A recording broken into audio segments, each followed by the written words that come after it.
From the Radio Cafe and the Kivira Coalition, this is Down to Earth, the Planet to Plate podcast. I'm your host, Mary Charlotte Domandi. And before we go to our program, we've got an announcement for you. Join Kivira and Mad Agriculture for a free webinar on April 20th called Grazing for Soil Health on Rangeland, The Art of Electric Fence. Jorge Ramirez of Taiban Creek Ranch in New Mexico will share how he manages his intense rotational grazing system using electric fencing and how this practice helps him manage for soil health on his rangeland. Check out Kivira's events page on their website for more information, kiviracoalition.org, Quivira. And now to our program. I'm very happy to welcome to Down to Earth Beth Robinette. She's a fourth-generation rancher in eastern Washington state, where she and her family have a grass-fed beef operation based on holistic management principles. She's co-founder of Link Foods, local inland Northwest cooperative, which is a local food hub based in Spokane, Washington. And she runs the new Cowgirl Camp, an intensive ranching retreat for women. Welcome. Hi, so nice to be here. Thank you. It's nice to see you. It was nice to get together by phone, by Zoom. Your family's ranch has been operating since, I think, the 1930s, but your father converted to a holistic management model in the 1990s. So you were a kid when that transition was happening. Can you give us a sense of what it was like before and after? Yeah, it, like you said, it kind of happened at a time where I was probably fairly oblivious to a lot of how decisions were being made on the ranch. I mean, I was 9, 10, 11 years old during that transition. But I do know that it happened at a time that my dad was really seriously considering kind of exiting ranching as his profession and maybe going to do something else. And it was pretty clear that there was stress around that in our family, and just some of the ways, like quality of life issues, the ways that the ranch was being run was having impacts on our family. Like, I think about the switch from winter or quote unquote spring calving, which I now think of as straight up winter calving, to more of a spring summer calving season. That's something I have a very clear childhood memory of. My dad had bought these heifers that were supposed to calve in March. He went on a trip to India through this sort of ag professional development program he was doing. He was gone for 2 weeks. And of course, all the heifers started calving in February while my dad was gone. And my mom was taking our sled and going out and getting frozen calves and trying to thaw them out in the house. And they were just dying left and right. And my dad came back from India on this, just having had this great trip, and my mom was about ready to walk out the door. It was something's got to give. And the next year we switched to spring calving. It was a really obvious, easy decision, and we've never looked back. So that's one thing in my mind that really sticks out, is that change. But I think a lot of it just happened before I was really that aware. So I think by the time I was starting to get interested in that stuff, my dad had already implemented a lot of those practices. So I have my own, I guess, different areas where I'm trying to push the envelope of my understanding. But that big paradigm shift was something I got to skip over for the most part. Now, did you always want to stay and work in the family ranch? No, I was definitely not encouraged to pursue agriculture as a career. Neither was my dad, actually, by his parents. Our family ranch definitely came out of Depression era, survival. The point was to better yourself, I think, beyond a life in agriculture in a lot of ways. That was the generational dream. But that said, we all seem to find our way back to it no matter what. So there's something in the blood or some bug there. So I was actually, it's so funny. I'm sitting in my office. I have this picture of myself in high school sitting there with very heavy black eyeliner in the band room, just having a vibe. So that was really me in high school. I was really into writing very angsty, bad slam poetry, and thought I would maybe move to New York and do stage makeup. I don't know. But definitely did not like envision a life of farming or ranching for myself. But I went to school. Well, actually, even in high school, I started getting more interested in food stuff. I read Fast Food Nation by Eric Schlosser, and that book really started like opening my eyes to a lot of the problems in the commodity food system that were directly related to people's health, but also really directly related to like human exploitation in meat processing and also animal exploitation through kind of the industrial model of agriculture. So I guess even in high school, I was starting to get interested in food from that sort of lens. But the first class that I took when I was in college, I went to Western Washington University. The first class I took was this amazing 15 credit food systems class that was co-taught by three professors, and it was about food through a sort of an ecology lens, food through a social justice lens, and then there was sort of a general critical and reflective inquiry piece to it as well. And that class just like took me down a rabbit hole of food systems that I haven't been able to stop chasing.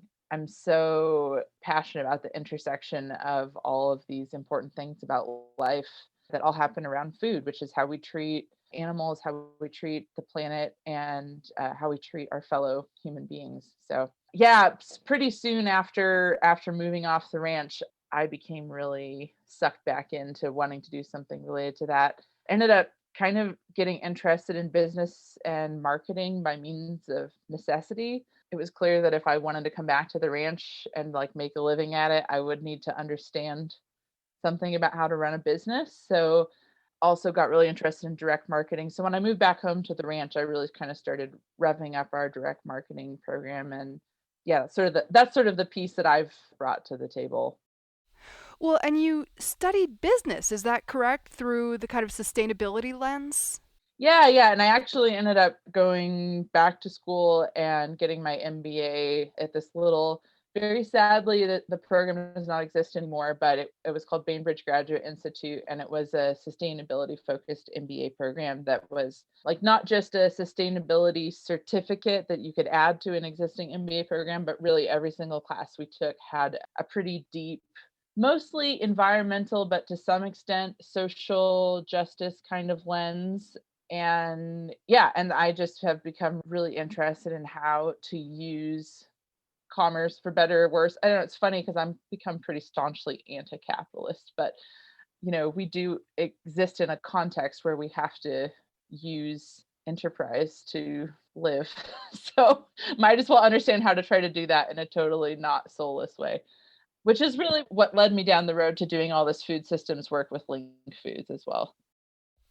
Well, and that's something I wanted to ask you about, which is how the business sustainability, the work you're doing with Link Foods, and I'd love for you to talk about really what that is and how it works, and the holistic management paradigm intersect to allow you to maybe not be so beholden to the commodity agriculture system, the so-called conventional system. And I always balk at the word conventional because it's such a recent set of conventions. It's just really a generation or two. Right. It's just the kind of the predominant system. Yeah, I mean, I wouldn't have told you like 10 or 15 years ago that I what I would really nerd out in life on is supply chains and logistics.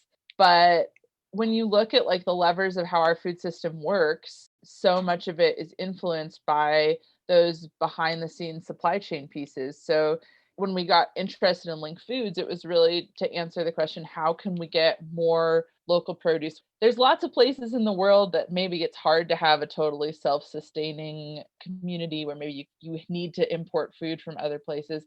Eastern Washington is not one of those places. We grow so much food here. There's no reason why we couldn't largely meet all of the demand for whatever kind of food you want to eat within our few 100-mile geographic area. So the reason that that's not happening is because all of those supply chain pieces that used to enable that system 50 or 100, or of course going back like thousands of years ago, those systems have all been really disrupted. So if we want to shift people's behavior, we have to rebuild some of those steps in the supply chain that actually make it happen.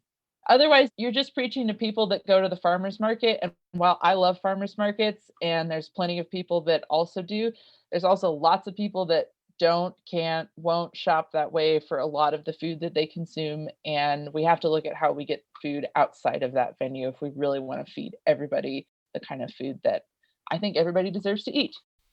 So, how do you actually do that? How are you thinking about it? And how does Link Foods, this local food hub, actually work? So it's a funny time in Link Foods history because we have changed a lot of things about our business in the year 2020 in response to COVID. But up until this year, kind of the main focus of the business was to help connect farmers to institutional scale markets and restaurants. So we worked a lot with university dining services. Also, always had a small direct to consumer multi farm CSA offering that we've slowly grown over the years, but that was always kind of seen as like our slosh bucket to move produce we couldn't get into the institutional channels we're really trying to tackle. Had tons of success, made lots of waves in the Spokane culinary scene, I think anyway. But when COVID hit, the reality was like 80% of our customers closed when all the shutdowns started happening in our state.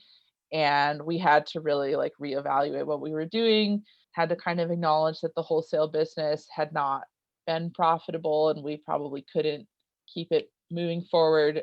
And at the same time, we had a great opportunity to kind of go direct to consumer. So that's the route that we've taken in a post COVID world, is really, really focusing on our direct to consumer multi farm CSA. It's called Linkbox. And the other really cool thing we've been able to do this year is work to basically provide those same type of mixed produce boxes to food bank clients through a couple different funding sources. So that's actually been one of the highlights of my year. For as much as I do not want to relive the year 2020 at all, it was so neat to be able to feel like we were really, really just serving super high quality, nutrient dense food to people that just don't typically have access to that, again, because of those supply chain mechanisms. I think the question of how you get schools, universities, hospitals, restaurants, institutions, especially those that are really used to thinking along a corporate model, like, we want 73 units of this at this time. It's not about the quality, it's about the reliability. It's about knowing they're going to get what they get when they get it, even if it's not a high quality of food. How do you shift that? Because it's not only shifting where they buy from, but it's, I think, shifting a kind of mindset about food. Yeah, and it cuts both ways in that there's a lot of capacity building to be done on the customer side, helping buyers understand seasonality and just like what is available when and how to plan their menus around. Like for a big institution like Gonzaga University or Washington State University, they're planning their meals menus out like many months in advance. And so if they're not thinking about what's going to be seasonally available in February, they're not going to be able to purchase the products that they had planned to purchase. So there's definitely some capacity building to be done on the customer side. There's also a lot of capacity building that needs to happen on the farmer side. Most of the small farmers we work with don't do a lot of wholesaling and definitely didn't do a lot of it before Link Foods existed. So just understanding how to kind of pack and present produce in a wholesale format. It's different than how you sell things at the farmer's market or at a farm stand, and figuring out kind of the communication flow from how you communicate inventory from the farm to kind of the middleman through to that end consumer. Yeah, there's lots of little steps, and that's part of the reason why it was really hard for us to make money doing it. Because it takes a lot of time to do all that capacity building, and you don't really see a super direct return. But it's kind of interesting because I have certainly made a lot of those shifts as I have shifted my diet to be more seasonal. And I mean, I'm a happy Link Box customer. I love my Link Box. Yeah, there is a really kind of fun wave to the year as you see different produce come through the box at different times of year, and thinking about how to plan out utilizing all of that from week to week. It's kind of like being on one of those culinary TV shows where they just give you the box of ingredients and you have to figure out what to make. Right, right. I used to, when my grandmother was alive, that side of the family's German, and I used to go to Germany every few years, and I would always go there in the spring, and it was so striking that every single restaurant was serving variations of asparagus because that was what was in season. And it seemed like, some places on this planet are really attuned to seasonal food. And we could be that way too if we sort of shifted our brains a little bit. Yeah, it's really a pretty delightful way to eat once you make the shift. Like it's definitely not what our quote unquote commodity food system offers us in a very transparent way, but once you make the leap, it's just like that paradigm shift in I get in agriculture as well. Like once you make that leap to seeing things in a more holistic way, or once you make that leap to seeing your food system as a more local, tangible place, it's hard to switch back. It's too good. Talk more about what you've seen over the last year in terms of food security, food banks, your role in all of that, because the weaknesses in our food system and the weaknesses in our economic system, which has some people so wealthy and then so many more really not able to afford the basics. I mean, what does that look like from your perspective as somebody involved in food systems? Yeah, that's been such a fascinating part of our work this year. We've accessed several different funding mechanisms to be able to do the food system or the food insecurity work that we're doing. So there was money in the first COVID relief bill through USDA. We also accessed some funds at the state and county level. And then we're also doing some work with philanthropic, like foundation funding for some boxes that are going to the Nez Perce tribe.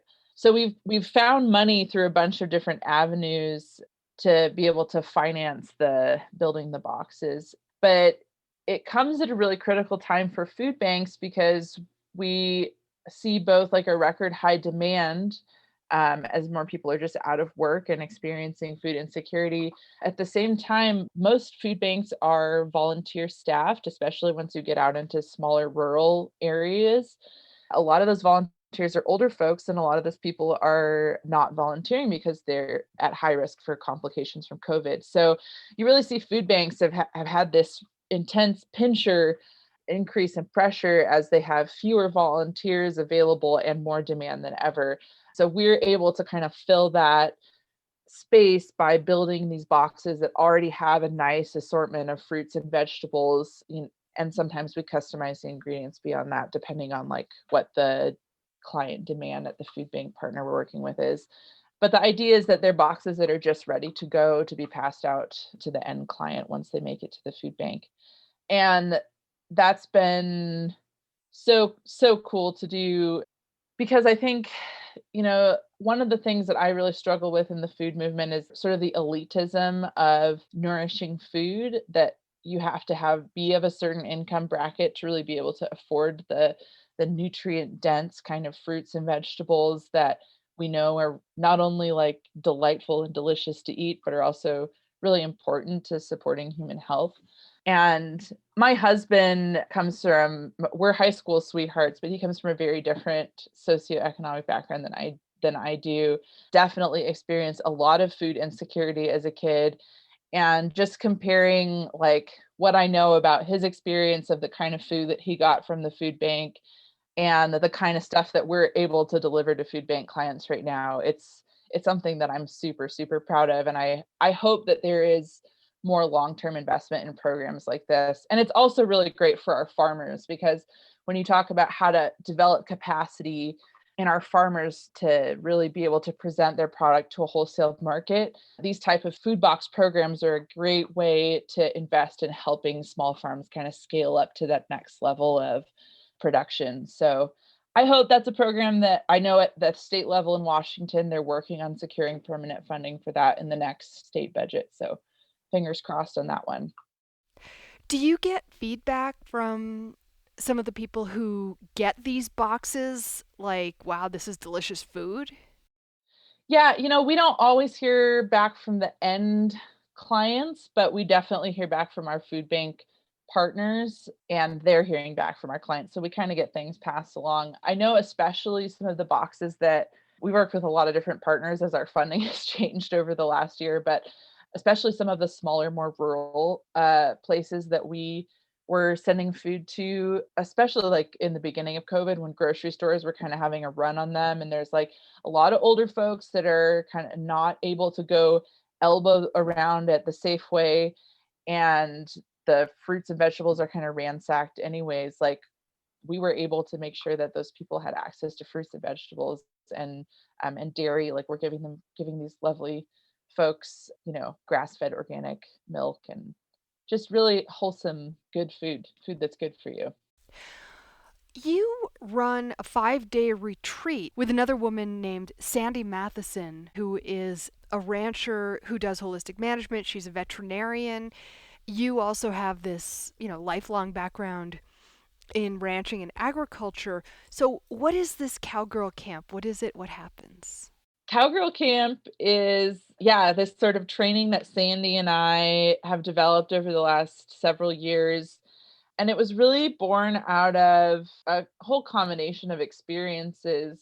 One was that we had kind of tried to put on a few field days and trainings for area ranchers to talk about kind of our holistic management techniques. And actually, Sandy and my dad went through holistic management training together. So they've been doing, trainings and workshops off and on since the mid 90s when they attended that training.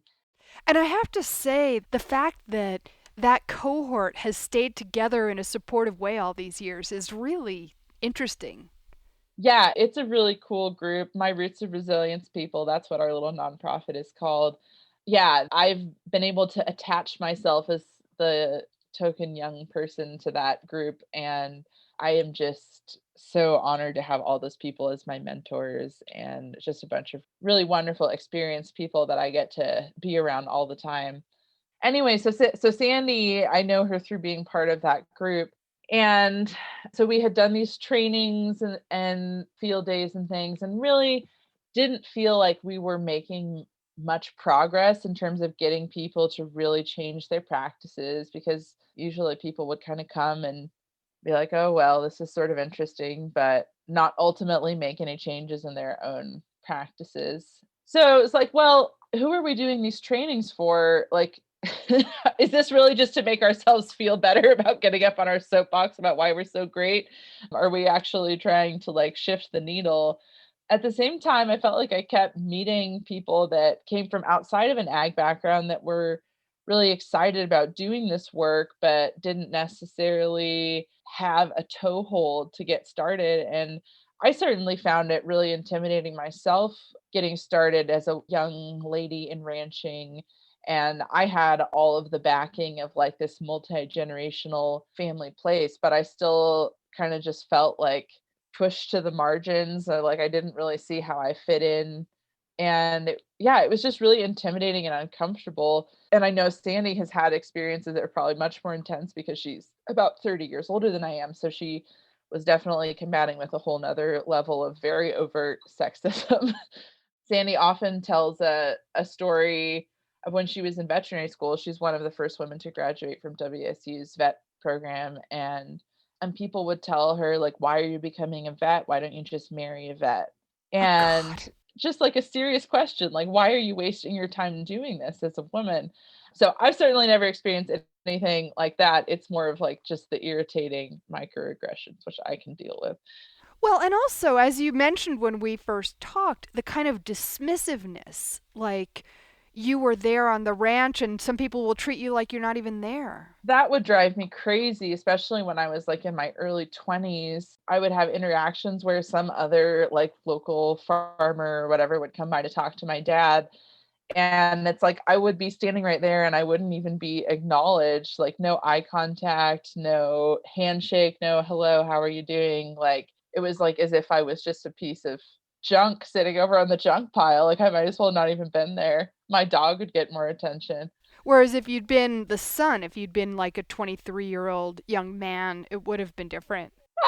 I can't know that for sure, but I think I would have been treated in a different way, and I would have been socialized in a different way as well, like as egalitarian as my parents are, and I don't think they ever like put any limits on us based on me and my sister based on our gender at all. But at the same time, like, I was not raised up to be the heir to this place by any means. I don't think my folks really foresaw that for me. So, yeah, there's just like a lot of things around that that made me start to wonder, like, okay, what if we just design a friendly entry point into learning how to do all of this stuff? Like, there's nothing about it that's actually that complicated or that hard, like that you need some like magic skill set to be able to take care of animals. Like, there's some basic things that you need to know.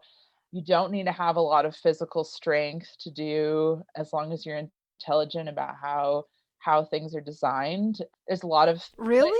there's lots of places where creativity can overcome physical disadvantage. Absolutely. And I think that's something that I want to see more conversation about in agriculture, not only to be more inclusive to like women and just like generally smaller statured people. I'm a big gal. I can throw my weight around, but that's not necessary. You don't have to be a power lifter to be able to be a cowgirl at all. But also, like, as our farming population ages, there's just going to be like more old folks that don't have the raw physical strength that are still actively farming. So I think accessibility is a whole nother, that's not what I'm an expert on, but that is something that I think needs to be talked about more within ag. But let's talk about the cowgirl camp. Like, okay, so a bunch of girls Yeah, show so up. cowgirl Girls, camp. Okay. ladies, women. Yeah, so we really designed it to be this like friendly entry point, toe hold. So you show up to the ranch, you pitch your tent in my yard on the first night. Everybody just like camps. There's usually sheep in the yard as well, so you have to pick your spot around where the sheep are. And usually Monday morning, we kind of have like continental breakfast introductions, and then we go to see a steer be butchered. Usually it coincides with one of our on-farm harvest days. So we direct market all of our beef. We sell that mostly as custom beef, and that custom beef gets harvested on the ranch. So we pile in the car, and we usually go look at a couple beef broken down, which is, I love starting the day that way because it kind of takes most people out of their comfort zone a little. It's not like, this is not like a frilly like pleasure ranch type experience. Although if you're a certain type of person, you might enjoy it as a vacation. This is like legit technical training. So it kind of sets the tone, I think. Nothing like staring into the honeycomb tripe of a cow to really like put the right spin on what you're doing with your life, I think. And then the next 5 days are split kind of between classroom lecture and hands-on instruction in ecological monitoring, grazing management, low stress livestock handling. We have a total mix of experience ranges. It's geared towards beginners, but we always say no question is too big or too small, too simple or too advanced. I learn something every time I go to cowgirl camp, so I think anybody could get something out of coming to our training. But some women that show up have literally never like interacted with livestock before. We've had everything from that all the way through like a 6th-generation rancher that was just kind of like taking over her family operation and wanted to get a little more confidence in a group of other women. So all along the spectrum kind of show up, but we want to give even like the most basic beginner experiences that will build their confidence and kind of help them understand where to move for their next steps. So even if you've never handled livestock before, you'll get to chase sheep around and not chase, move some sheep around, experiment with flight zones and kind of how to apply pressure to get an animal to move where you want it to go. Sandy's a veterinarian, so she does the whole animal husbandry components. We have great little scrotum facsimiles that we make so that everybody can practice castration, which I think is a skill that all women should have. I think the world would be a much better place. And No shade, men who might be listening. Sorry if I make your more sensitive listeners cringe, but that's just a representative of my opinion, not the opinions of Queer Bear Coalition or this podcast. And like we passed out mandarin oranges and they get to experiment doing a subcutaneous and an intramuscular injection. We usually put a cow in the head chute and Sandy palpates the cow and kind of explains like that whole process of preg checking. And she does such a great job of explaining like how it feels as she's doing it. I mean, she's shoving her arm up a cow's ass, but it's like really, she can describe how she feels the cervix and the uterus. And there's just something really cool about being with like a group of women just talking about touching cervixes.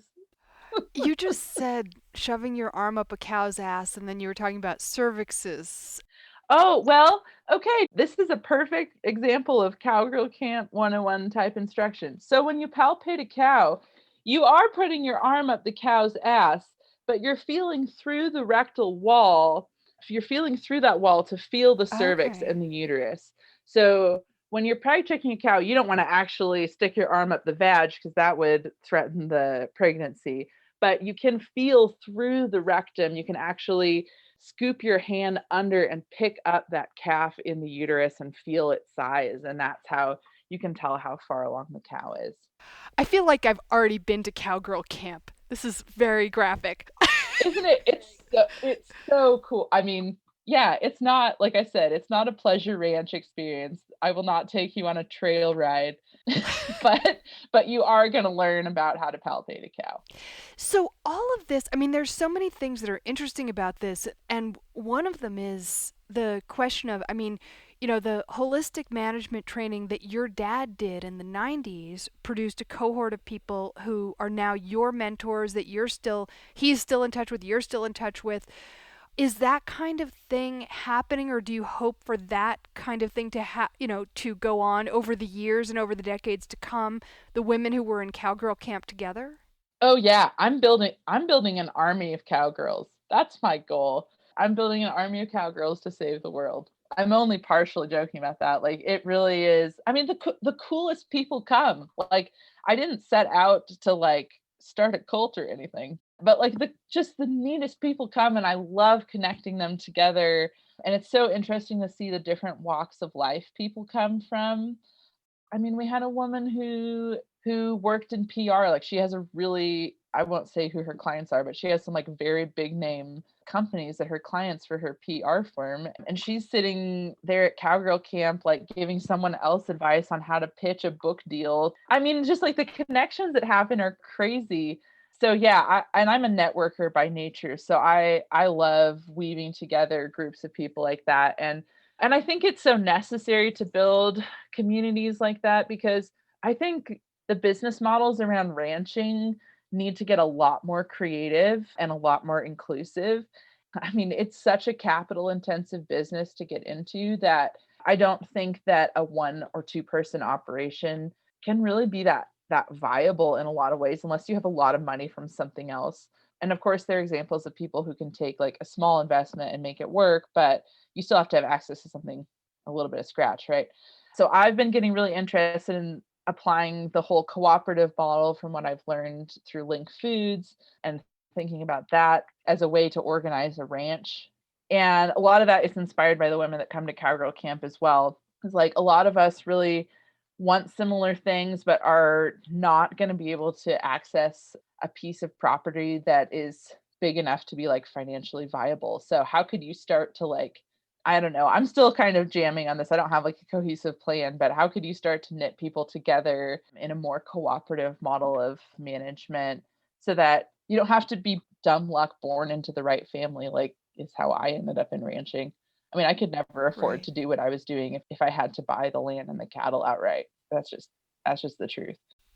I mean, I think that one of the things that's interesting and sort of bringing in ideas from outside of farming and ranching is, I mean, I think it's pretty well established that the reason human beings are such an incredibly successful species is that early on, as we sort of evolved into hunter gatherers, we figured out that getting big groups to cooperate with one another as opposed to trying to have some kind of small group self sufficiency is really adaptive. And if you have a group of people who know how to cooperate with each other, they're going to be more successful and going to be more powerful.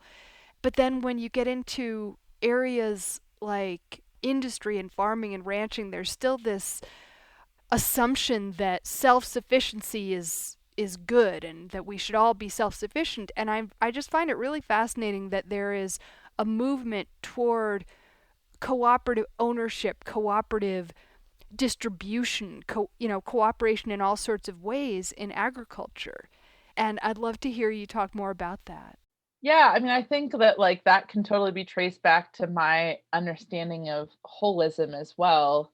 It totally makes sense for systems to be self-sufficient on the smallest scale they can be, but that said, all systems are like completely intertwined, and we have to think about the larger context and kind of like nest and web of systems that we operate in. So, yeah, I think the go it alone thing, there's a certain type of, I guess, cultural element that is appealing about that, but I'm much more interested in having homies with me. Like, I want to be doing stuff with my friends. I don't want to be out there by myself.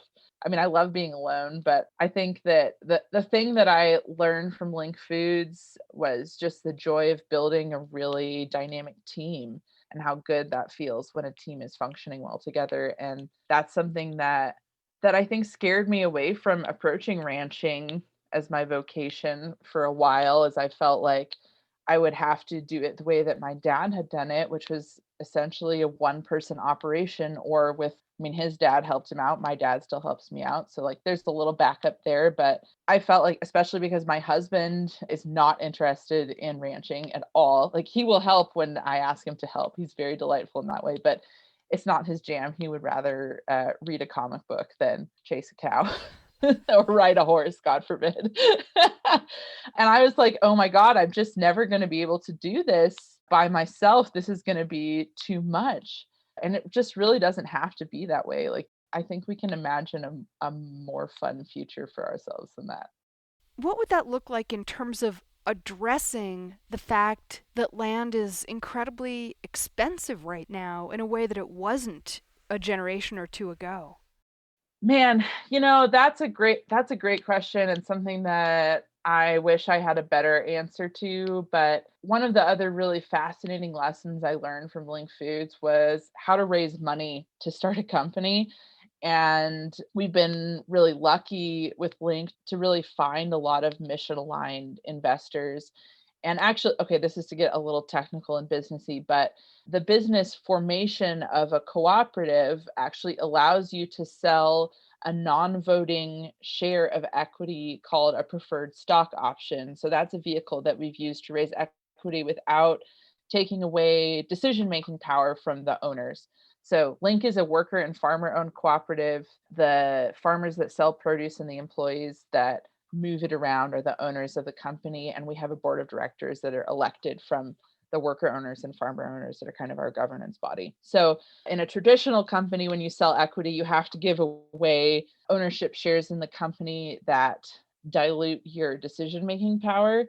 Through a cooperative, there's this different way to sell stock in the company that doesn't dilute that decision-making power. So that's a financial mechanism that I'm really interested in exploring. What's in it for them? So that's where the preferred part of the preferred stock offering comes in. When the company makes profits, the investors are paid their share of the profits before the owners. So there is a financial incentive Okay. when the company is profitable. However, I think it leaves enough decision-making power about how those profits are split up, at least in the way that Link's bylaws are written. So that's kind of the incentive for them. And for you, it's that they have invested, and so you have that capital. Yeah, exactly. We get the money to play with. Oh, and the other interesting thing about that mechanism is you don't have to have accredited investors for that mechanism either. So some of the ways that it's an SEC exempt filing. You don't have to file a bunch of paperwork with the government to be able to raise the money, and then you can accept investment from normal-ish people. Otherwise, there's all kind of rules about how much assets an investor has to have if you're going to take their money. So, ladies and gentlemen who are not business people, don't worry about it. But it is, Sorry. No, it's good. I mean, to me, it's really interesting because, like all things, the devil is in the details. I mean, the creativity is in finding ways to make this kind of thing work, which isn't easy. And this is on top of doing all the work that you actually do on the farm and on the ranch. And when you said before, this is not really that hard, I think of holistic management and regenerative agriculture as like rocket science because there's so many. I mean, you're working with nature in a way. There's a lot of stuff to think about, that's Yeah. for sure. You're thinking about the lives of all of these beings, these animals that you're raising, and the seasons and what they're eating and the marketing and the business and the slaughtering and humane slaughtering, and there's so much to it, and every single one of those elements and I've left out a million, interacts with every other one. Yeah. I never run out of stuff to think about, that's for sure. I don't get bored.